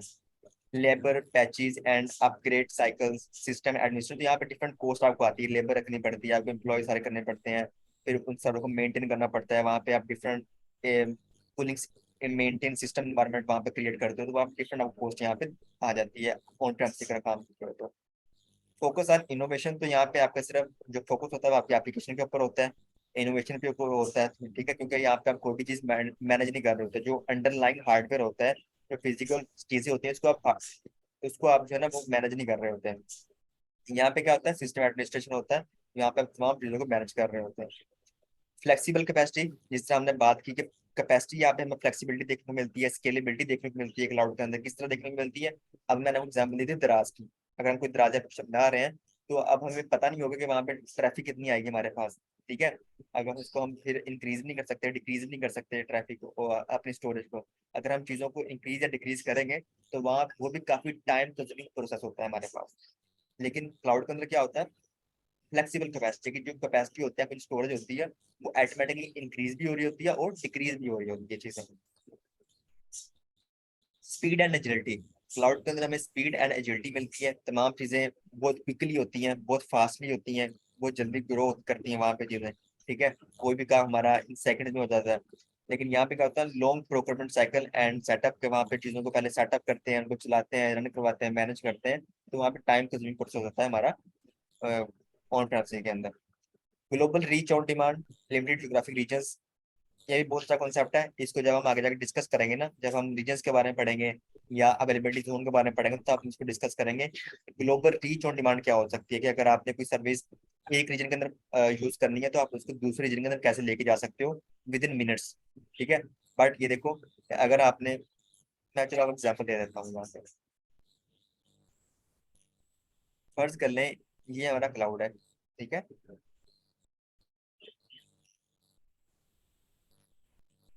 ये हमारा क्लाउड है, तो क्लाउड के जो है ना, ये हमारा क्लाउड है और ये हमारा ऑन प्रेमिस नेटवर्क है। ये हमारा ऑन प्रेमिस नेटवर्क है। तो क्लाउड के अंदर पहले ऑन प्रेमिस की बात कर लेते हैं कि ऑन प्रेमिस के अंदर क्या होता है। ऑन प्रेमिस के अंदर ये होता है कि अगर आपने जो है ना एक स्पेसिफिक रीजन के अंदर भी अपना सेटअप किया हुआ, कोई एप्लीकेशन चला रहे हो आप, ठीक है, एप्लीकेशन चला रहे हो, फर्ज कर लो आप जो है ना वो कराची के अंदर चला रहे हो, ठीक है। आपका एक ही सेटअप है, एक ही आपने यहाँ बिल्डिंग ली हुई है, यहाँ पे अपने एप्लीकेशन सर्वर बना के, डेटाबेस बना के, डाटा सर्वर बना लगाए हुए अपने यहाँ पे, डेटा सेंटर लगाया हुआ है यहाँ पे आपका। लेकिन अगर उस एप्लीकेशन को कोई बंदा दूर से बैठ के एक्सेस कर रहा है, कोई दूसरे सिटी से, कोई दूसरे प्रोविंस से बैठ के एक्सेस कर रहा है, लाइक इस्लामाबाद से या नॉर्दर्न एरिया से या फैसलाबाद वाली साइड से वो एक्सेस कर रहा है एप्लीकेशन को, ठीक है। एक पर्सन जो है उसको एक्सेस कर रहा है इस्लामाबाद से, उस एप्लीकेशन को, या फैसलाबाद से, जो बहुत दूर वाले एरिया है कराची से। एक पर्सन को एक्सेस कर रहा है कराची से अंदर ही बैठ के, ठीक है। तो किसको जल्दी रिस्पॉन्ड मिलेगा, कराची वाले को जल्दी रिस्पॉन्ड मिलेगा, एप्लीकेशन को जल्दी रिस्पॉन्ड करेगी, फास्ट रिस्पॉन्स मिलेगा, ठीक है।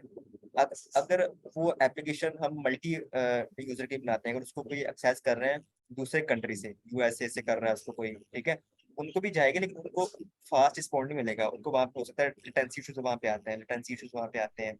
उनको जल्दी, जिस तरह समटाइम की एप्लीकेशन ओपन करते हैं, कोई वेबसाइट ओपन करते हैं, तो वहाँ पे क्या होता है, लोडिंग आई जाती है वहाँ पे, ठीक है, लोडिंग होती रहती है, स्लो रिस्पॉन्स होता है। एप्लीकेशन हम क्लिक करते हैं, वो आधे घंटे बाद जाकर ओपन होती है, तो वहाँ पे इस तरह के इश्यूज आते हैं। तो फिर हमें क्या करना पड़ेगा, इस पूरे सेटअप को उठा के यहाँ पे बनाना पड़ेगा, फिर दूसरे रीजन के अंदर भी बनाना पड़ेगा, ठीक है। फिर हमें दोबारा से स्टार्ट करना पड़ेगा, दोबारा से इनिशियल पॉइंट से, स्टार्टिंग पॉइंट से स्टार्ट करना पड़ेगा। पहले वहाँ पे एक बिल्डिंग लो, वहाँ पे सर्वर इंस्टॉल करो, स्टाफ हायर करो, तो वहाँ पे भी काफी हमारे, वहाँ पे हमें स्केलेबिलिटी नहीं मिलती, फ्लेक्सिबिलिटी नहीं हमें यहाँ पे मिलती, ठीक है। दोबारा वही हमारा प्रोसेस स्टार्ट हो जाता है। उसी तो पहले हम चाहते हैं ऐसा ना हो, लेकिन क्लाउड के अंदर ऐसा नहीं होता। क्लाउड के अंदर ऐसा होता है कि अगर आपने कोई रीजन यूज कर रहे हो, अगर आप कराची के अंदर आपने कोई एप्लीकेशन बनाई हुई है, ठीक है, तो अगर आप चाहते हैं कि मेरे यूजर यूएसए के अंदर भी है, मैं वहां पे भी कोई अपना सर्वर डिप्लॉय करना चाहता हूँ, तो आप विद इन मिनट्स वहां पे जाके बना सकते हो, ठीक है। आपके पास में इंटरनेट होना चाहिए, लैपटॉप होना चाहिए, AWS का अकाउंट होना चाहिए। आप वहां से मिनट्स के अंदर रीजन चेंज करोगे, आप उस रीजन के अंदर चले जाओगे। अपने लोकेशन को बैठे बैठे आप रीजन चेंज करते रहो। आप यूएसए में जाना चाहते हो, आप ऑस्ट्रेलिया में जाना चाहते हो, ठीक है, आप कहीं भी जाना चाहते हो, आप वहां जाके बना सकते हो, ठीक है। जिस तरह आप देखो, जो AWS है ना, AWS, उसके एक ही कंट्री में डाटा सेंटर नहीं बने हुए हैं, उनके मल्टीपल रीजन के अंदर बने हुए हैं। जिस तरह इंडिया के अंदर बना हुआ है AWS डाटा सेंटर, ठीक है, वहां पे उन्होंने अपने फिजिकल अपना पूरा स्टोर खोला हुआ है, स्टोर समझेंगे, स्टोर खोला हुआ है फिजिकल, उन्होंने अपना डाटा सेंटर बनाया हुआ है। उन्होंने यूएसए के अंदर मल्टीपल लोकेशन पर बनाया हुआ है, ठीक है, यूएई के अंदर बनाया हुआ है, ऑस्ट्रेलिया के अंदर बनाया हुआ है, डिफरेंट कनाडा के अंदर बनाया हुआ, डिफरेंट जगह पर बनाया हुआ है पाकिस्तान के अलावा। तो फर्ज कर लें अगर अगर हम इस डेटा सेंटर को यूज कर रहे हैं, अब हम चाहते हैं कि अब हम यूएसए के अंदर जाके कोई एप्लीकेशन या कोई हम अपनी टेस्टिंग करना चाहते हैं, कोई वहाँ पे सर्विस यूज करना चाहते हैं, तो हम यूएसए के अंदर जाके फौरन से जा सकते हैं, अपना रीजन चेंज कर सकते हैं, ठीक है। देखो आप 2 मिनट पहले इंडिया के रीजन को यूज कर रहे थे, अब 2 मिनट बाद आप कहाँ पे चले गए, यूएसए के अंदर चले गए। यहाँ पे चीजों को शिफ्ट करना, मूव करना, माइग्रेट करना ईजी है हमारे लिए। यहाँ पे सारी चीजें फिजिकली होती हैं, ठीक है। तो ये हमारे पास जो है ना वो यहाँ पे फ्लेक्सिबिलिटी और स्केलेबिलिटी को कंसर्न करता है।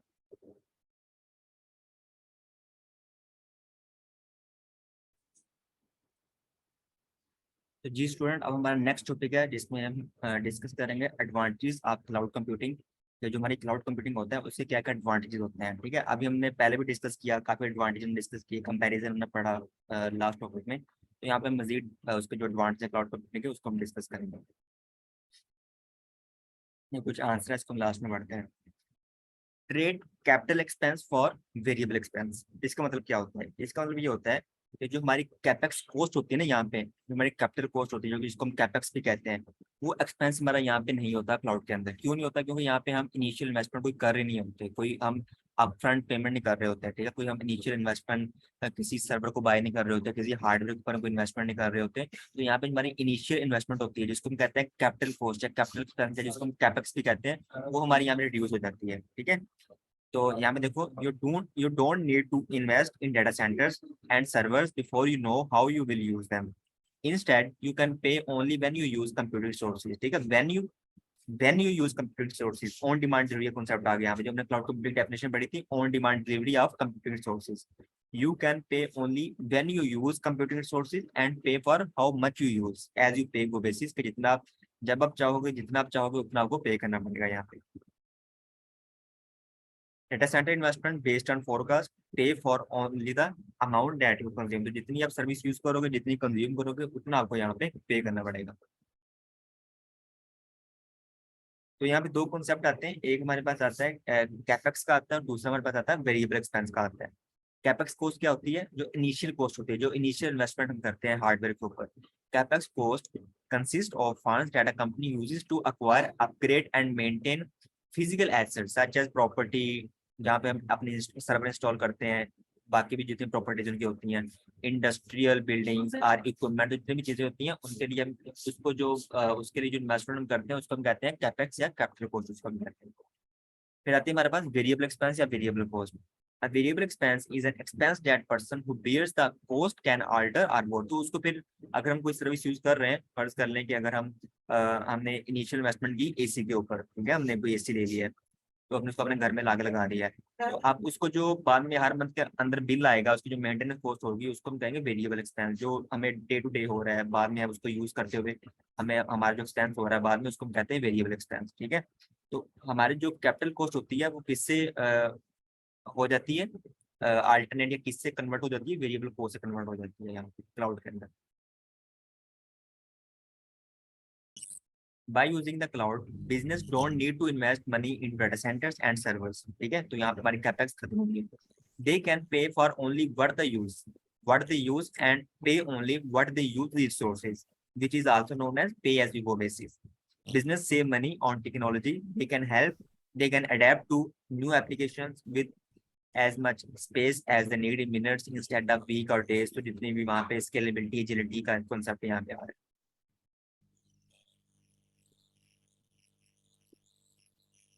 फिर हमारे पास नेक्स्ट कॉन्सेप्ट आता है कि massive economies of scale. Economies of scale का मतलब क्या होता है? इकोनॉमीज ऑफ स्केल का मतलब ये होता है, यहाँ पे एक मिनट,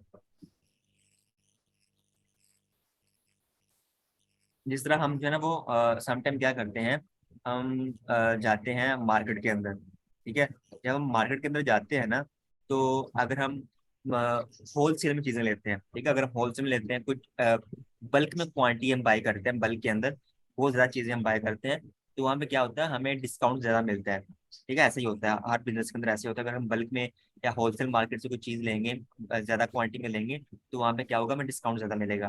लेकिन अगर वही चीज हम अपनी स्ट्रीट की कॉर्नर वाली कहीं शॉप से ले रहे हैं, तो वहाँ पे हमें डिस्काउंट कम मिलेगा। ठीक है, अगर हम पर प्रोडक्ट लगाएं तो वहाँ पे डिस्काउंट कम मिलेगा, क्योंकि वहाँ पे हम क्वांटिटी कम ले रहे हैं, हम होलसेल पे नहीं ले रहे हैं। तो यही चीज जो है ना यहाँ पे आती है, कॉन्सेप्ट आता है यहाँ पे क्लाउड के अंदर, इकोनॉमीज ऑफ स्केल का। यहाँ पे ये होता है कि आप जितनी सर्विस यूज करोगे ना, उतना आपको डिस्काउंट भी ज्यादा मिलेगा। तो दूसरा इसका कॉन्सेप्ट ये आता है, because of aggregate use from all customers, AWS can achieve higher economies of scale and pass savings on to the customer.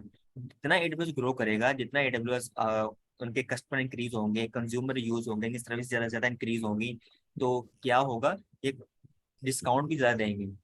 Discount किस तरह देंगे, अपने यूजर्स को देंगे, उनके जो भी कस्टमर्स होंगे उनको उनकी बिलिंग के ऊपर देंगे, जिनको हर मंथ बिल आएगा at the end of month, उनकी सर्विस के अगेंस्ट उनके ऊपर उनको डिस्काउंट देंगे, ताकि उनका बिल जो है वो कम हो जाए। ठीक है, तो वो क्या करते हैं, अपनी सेविंग को पास कर देते हैं अपने कंज्यूमर के पास।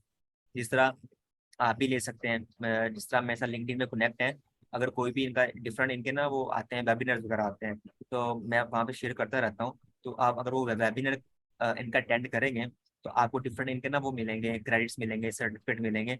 तो वो जो क्रेडिट्स है, आप अपने, अगर आपका AWS अकाउंट है तो वहाँ पे आप उसको यूज कर सकते हो, रिडीम कर सकते हो क्रेडिट्स को। ठीक है, आपका जितना भी अगर फर्ज करें आपको $20 बिल आ गया, आप कोई सर्विस यूज करें AWS की, आपको $20 बिल आ गया, तब आपको $20 खुद से पे करने की जरूरत नहीं है। जो आपको क्रेडिट्स मिले होंगे AWS की तरफ से, आप उससे पे कर सकते हैं, उन क्रेडिट्स को रिडीम कर सकते हैं, यूज कर सकते हैं।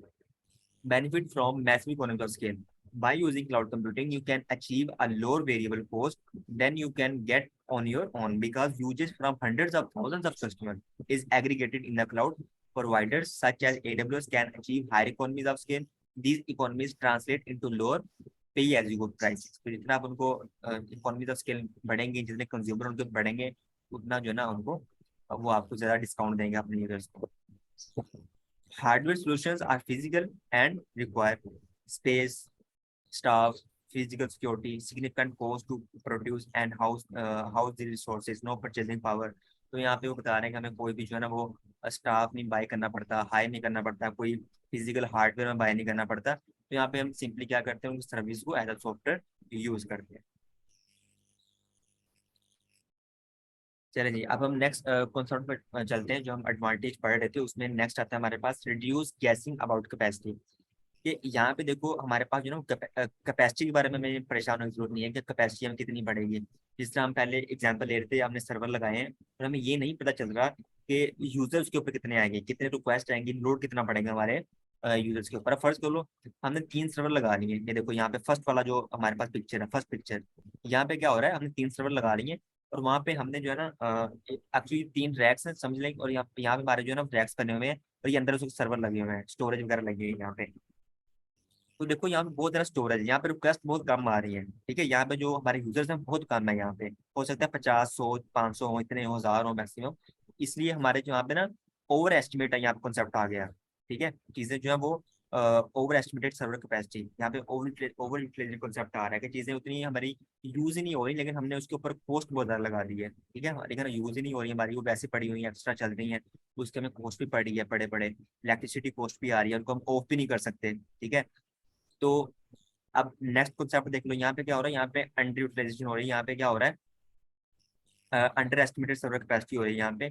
यहाँ पे देखो, अब हमने 3 सर्वर लगाए हुए हैं, लेकिन यहाँ पे 3 सर्वर हमारे रिक्वेस्ट को मैनेज नहीं कर पा रहे। जो भी इसके ऊपर ट्रैफिक आ रही है उसको मैनेज नहीं कर पा रहे। क्यों नहीं कर पा रहे, क्योंकि वहाँ पे ट्रैफिक हो सकता है लाखों में हो, हजारों में हो वहाँ पे ट्रैफिक, उसको मैनेज नहीं कर पा रहे ऑन प्रेमिसेस के अंदर। ठीक है, अब इसको स्केल करना, स्केल अप करना, कैपेसिटी इंक्रीज करना, कैपेसिटी डिक्रीज करना बहुत मुश्किल होता है। अगर किसी ने फिजिकली काम किया हो तो इतना आसान काम नहीं होता है वहाँ पे। ठीक है, सर्वर के ऊपर।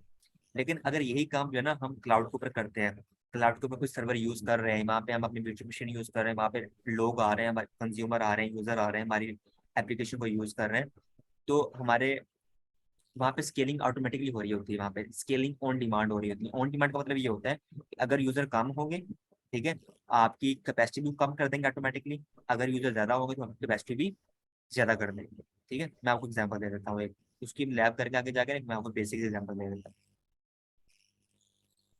अब ये होगा कैसा, होगा ऐसा कि फर्ज कर लो आपके पास ना एक सर्वर बना हुआ है। ठीक है, एक सर्वर बना हुआ है, अब यहाँ पे 200 रिक्वेस्ट आ रही है। ठीक है, एक सर्वर जो है ना वो आपके 200 रिक्वेस्ट को हैंडल कर सकता है, ठीक है, कोई ऐसा इशू नहीं है। बट क्या हो गया इसकी, इसको भी लोड बढ़ गया अब, ठीक है। अब लोड कैसे बढ़ता है, हो सकता है इसकी सीपीयू यूटिलाइजेशन बहुत ज्यादा हो गई हो, सीपीयू यूटिलाइजेशन, ठीक है, यूटिलाइजेशन इसकी बहुत, या मेमोरी यूटिलाइजेशन इसकी बहुत ज्यादा हो रही है, मेमोरी कंज्यूम हो रही हो, तो इसको लोड बढ़ रहा हो, ठीक है, लोड बढ़ रहा हो इसके ऊपर, ये मैनेज नहीं कर पा रहा, सर्वर स्लो हो गया, रिस्पॉन्ड नहीं कर पा रहा, ठीक है। अब यहाँ पे ट्रैफिक जो 400 हो गई है, अब 400 हो गई तो ये तो इसको मैनेज नहीं कर पाएगा, तो हम क्या करेंगे, हम एक और सर्वर यहाँ पे बना देंगे, एक और सर्वर यहाँ पे हम बना देंगे साथ, ठीक है। क्लाउड के ऊपर मैं बात कर रहा हूँ, क्लाउड पर ये ऑटोमेटिकली बन जाएगा। क्लाउड हमारी जैसे ट्रैफिक इंक्रीज होगी, 200 से 201 होगी, या 300 होगी, या 400 होगी, हमारा ऑटोमेटिकली एक और सर्वर बन जाएगा, ठीक है। अब फर्स्ट को यहाँ पे 400 ट्रैफिक हो गई है, अब 200 ट्रैफिक यहाँ पे आ रही है, बाकी जो 200 ट्रैफिक है वो कहाँ पे कन्वर्ट होगी, यहाँ पे ऑटोमेटिकली यहाँ पे इक्वल डिस्ट्रीब्यूशन हो रही है हमारी ट्रैफिक की, तो यहाँ पे आ रही है, ठीक है। अब फर्ज कर लो, अब हमें कितना पे करना पड़ेगा, दोनों सर्वर का पे करना पड़ेगा क्योंकि दो सर्वर बने हुए हैं हमारे क्लाउड के अंदर।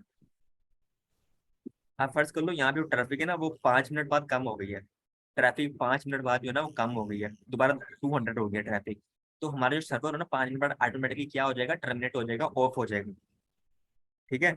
अब जो ट्रैफिक है वो 200 हो जाएगी, उसको एक ही सर्वर मैनेज कर सकता है, तो हमारा एक ही सर्वर चलता रहेगा, लेकिन इस ये जो 5 मिनट चला है ना इसकी कॉस्ट हमें पे करनी पड़ेगी। लेकिन अगर यही चीज हम क्लाउड के ऊपर कर रहे हैं तो हम ये सर्वर बंद नहीं कर सकते, ये चलता रहेगा ना, इसको हम दोबारा डिस्पोज कर सकते हैं, वापस कर सकते हैं, ठीक है। हो सकता है नियर फ्यूचर में इसकी जरूरत पड़ जाएगी, ये तो ये चलता रहेगा, इसकी इलेक्ट्रिसिटी कॉस्ट आती रहेगी, इसकी मेंटेनेंस कॉस्ट हमें पड़ती रहेंगी, ठीक है। लेकिन क्लाउड के अंदर ऐसा नहीं होता, अगर हमने 5 मिनट यूज किया, 5 मिनट एक्स्ट्रा सर्वर आपका चला है तो आपको पे करना पड़ेगा, अगर 2 मिनट चलता है, 1 मिनट चल रहा है, जितनी देर चला आपको पे करना पड़ेगा। वही कॉन्सेप्ट आ गया, पे एज यू गो बेसिस, पे एज यू गो बेसिस। तो यहाँ पे चीजें ऑटोमेटिकली सर्वर बन भी रहे होते हैं और कम भी हो रहे होते हैं, ठीक है, ऑन डिमांड, तो इसको हम कहते हैं ऑन डिमांड, तो ये हमारा कॉन्सेप्ट होता है on demand scaling.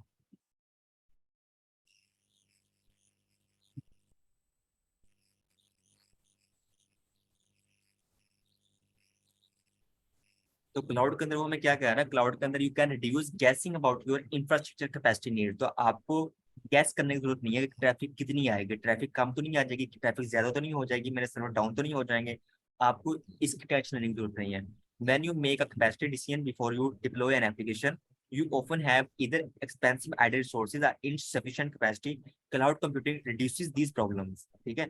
You can access as many as or few resources as you need, and you can scale up and down as required with only a few minutes notice, ठीक है। तो आप जितना चलेगा उतना आपको पे करना पड़ेगा, और आपके जो है देखो सर्वर यहाँ पे ऑटोमेटिकली कम भी हो जाएंगे और इंक्रीज भी हो जाएंगे।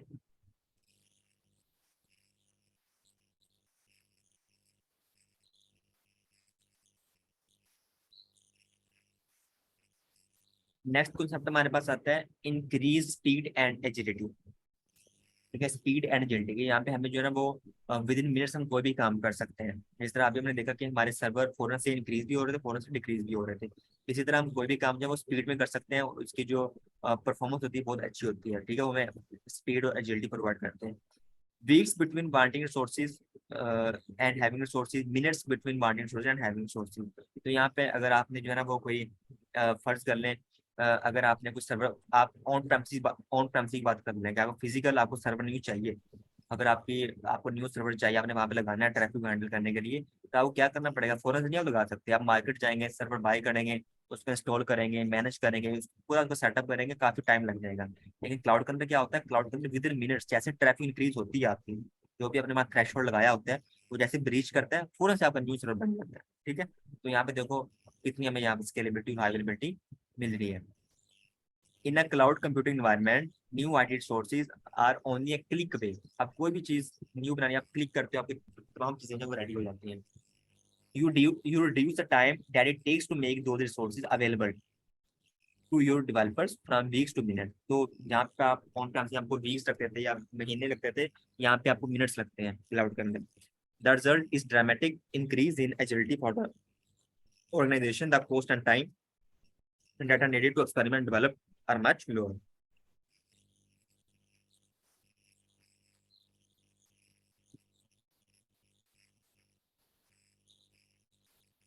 Cloud services provide global reach and the rapid availability of new resources. You can quickly change or scale your technology in minutes, not weeks.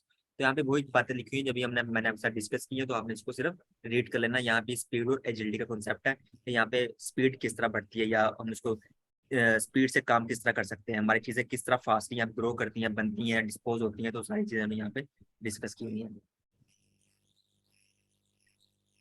तो ये हम दोबारा पहले भी पढ़ रहे थे, दोबारा कॉन्सेप्ट आ गया, stop spending money on running and maintaining data. तो यहाँ पे जो है ना हम डाटा के ऊपर, data centre sorry, stop spending money on running and maintaining data centre. तो यहाँ पे हम डाटा सेंटर के ऊपर इन्वेस्टमेंट नहीं करते। जो इन्वेस्टमेंट डाटा सेंटर के ऊपर करनी है, फिजिकली करनी है, जो भाई इन्वेस्टमेंट कॉस्ट होती है, उसी इन्वेस्टमेंट कॉस्ट को हम बचा के कहाँ पे इन्वेस्ट करते हैं, सर्विस के ऊपर इन्वेस्ट करते हैं। कोई ना कोई सर्विस यूज करते हैं, उसके ऊपर इन्वेस्ट करते हैं, ठीक है। हमारी यहाँ पे कॉस्ट है वो सेव हो जाती है।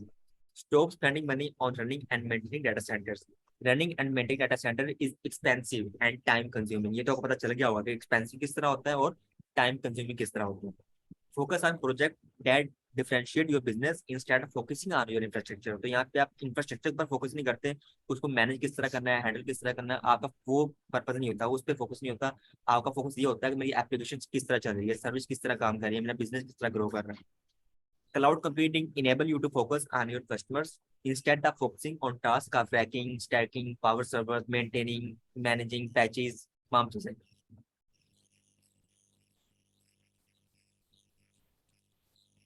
Stop spending money on data centers, focus on customers, focus on project, and delegate the racking, stacking, powering server to cloud server provider। तो वो तमाम काम कौन कर रहा होता है, क्लाउड वाले खुद से कर रहे होते हैं, उसको मैनेज कर रहे होते हैं। गो ग्लोबल इन्वेस्टर्स, मैं आपको अभी वो उसका एक जो ना मैं आपको एग्जांपल दी रिसेंटली कि हम गो ग्लोबल इन्वेस्टर्स कैसे जा सकते हैं। अगर आप एक रीजन से उठ के किसी दूसरे रीजन की तरफ जाना चाहें तो आप फौरन से जा सकते हैं। You can deploy your applications in multiple AWS regions around the world with a few clicks as a result. You can provide a low latency and better experience for your customer simply. ठीक है, तो एक concept होता है go global इन। अच्छा, अभी हम जो कॉन्सेप्ट पढ़ रहे थे गो ग्लोबली इन मिनट्स, हम किस तरह जा सकते हैं कि हम किस तरह हम गो ग्लोबली जा सकते हैं, चीज़ों को ग्लोबली यूज कर सकते हैं। हम फर्स्ट कर लो, ये इनके रीजन्स बने होते हैं, इसको हम डिस्कस करेंगे। रीजन्स क्या होते हैं, अवेलेबिलिटी जोन्स क्या होते हैं, वो सारी चीज़ें इसको हम डिस्कस करेंगे। तो अभी फर्स्ट कर लो, ये देखो मैं यहाँ पे क्लिक करता हूँ, तो यहाँ पे डिफरेंट रीजन्स आ गए मेरे पास, north Virginia, Ohio, north California, Oregon. तो यूएसए के अंदर सारे रीजन्स हैं, ठीक है। ये देखो मुंबई। इसका मतलब ये है कि जो चीज़ें आपको यहाँ पे दिखाई दे रही हैं, इसका मतलब ये है कि AWS में डाटा सेंटर लगाए हुए हैं ना, वो इन इन रीजन के अंदर लगाए हुए हैं, इन इन कंट्रीज के अंदर, इन इन सिटीज के अंदर लगाए हुए हैं अपने data centre, physical data centre यहाँ पे लगे हुए हैं। ठीक है, तो इसलिए सारे रीजन हैं। अब फर्ज कर लो कि जो है ना अभी मैं कहाँ पे, नॉर्थ वर्जीनिया के अंदर, मैं नॉर्थ वर्जीनिया के अंदर जो है ना मैं अपना EC2 बनाता हूँ या कोई स्टोरेज यूज करता हूँ या कोई भी सर्विस यूज करता हूँ। मैं यहाँ पे अपना EC2 अपनी वर्चुअल मशीन बना लेता हूँ। तो मेरी जो ये वर्चुअल मशीन यहाँ बनेगी, जो मैं अपने यहाँ पे अपना वर्चुअल सर्वर या वर्चुअल मशीन या EC2 इंस्टेंस क्रिएट करूंगा, वो कहाँ पे बनेगा, वो उस डाटा सेंटर के अंदर जाके बनेगा जो कहाँ पे पड़ा हुआ है, जो फिजिकली नॉर्थ वर्जीनिया के अंदर पड़ा हुआ है। अब मैं चाहता हूँ कि भाई मेरे जो यूजर है ना, वो मेरी एप्लीकेशन नॉर्थ वर्जीनिया के अंदर है, लेकिन मेरे यूजर जो है ना वो सिडनी के अंदर भी है। लेकिन जो सिडनी के यूजर हैं, जब वो उसको एक्सेस करते हैं मेरी नॉर्थ वर्जीनिया वाली एप्लीकेशन को, सर्वर को, तो उनको ना वहाँ पे लेटेंसी इशू आ रहा है, उनको रिस्पॉन्ड कम मिल रहा है, वहाँ पे लोडिंग इशूज आ रहे हैं। तो मैं क्या चाहता हूँ भाई, मैं ना सिडनी के अंदर भी अपना एक सर्वर बनाना चाहता हूँ। ठीक है, तो मैं क्या करूँगा, यहाँ पे सिर्फ क्लिक करूंगा, तो मैं देखो बगैर वीजा लिए सिडनी के अंदर चला गया। ठीक है, अब यहाँ पे अगर मैं कोई भी सर्विस यूज करूंगा, कोई भी अपना इंस्टीट्यूट या सर्वर बनाऊंगा, तो वो कहाँ पे बनेगा, वो उस डाटा सेंटर के अंदर जाके बनेगा जो कहाँ पे पड़ा हुआ है, फिजिकली सिडनी के अंदर पड़ा हुआ है। ठीक है, हम यहाँ पर दिखा भी देता हूँ, सिडनी AWS सेंटर। तो ये इनके कुछ डाटा सेंटर है। ठीक है, तो ये जो ना वो दिखाते तो नहीं, मैं शो ऑफ तो नहीं करते इस तरह की चीजें, बट जो है ना वो आप इमेजिन कर लेंगे ये चीजें होंगी। ठीक है, ये लिखा होगा डाटा सेंटर सिडनी।